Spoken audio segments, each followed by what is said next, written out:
Hey, welcome back into IN Agriculture. I'm Britton Rucker. There are more concerns about avian flu. Outbreaks of bird flu have been reported at poultry facilities, and America's largest egg producer also dealing with the virus.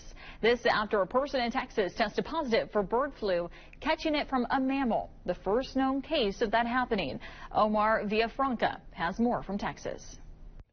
Cal, Maine, the nation's largest egg producer, shut down production and culled more than 1.5 million chickens after a major bird flu outbreak at its Palmer County, Texas plant. The number represents less than 4% of the company's flock and less than 1% of chickens in the U.S. All the eggs were destroyed. The chickens are going to be destroyed, so it's completely safe. This comes as 6 states are reporting outbreaks of avian flu among dairy cows. This week, a Texas dairy worker had pink eye after testing positive for the virus, becoming only the second known human case in the U.S.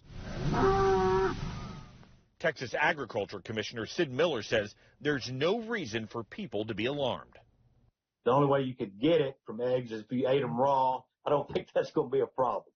If the consumers, eggs are safe. You can't get bird flu from eating thoroughly cooked eggs or poultry, according to the USDA, who also advises you should wash your hands after touching raw poultry or eggs. Go about business as usual. No spike in prices in either egg prices or dairy products. It's completely safe, no alarm, no need to change anything you're doing, really. Omar Villafranca, CBS News, Plano, Texas.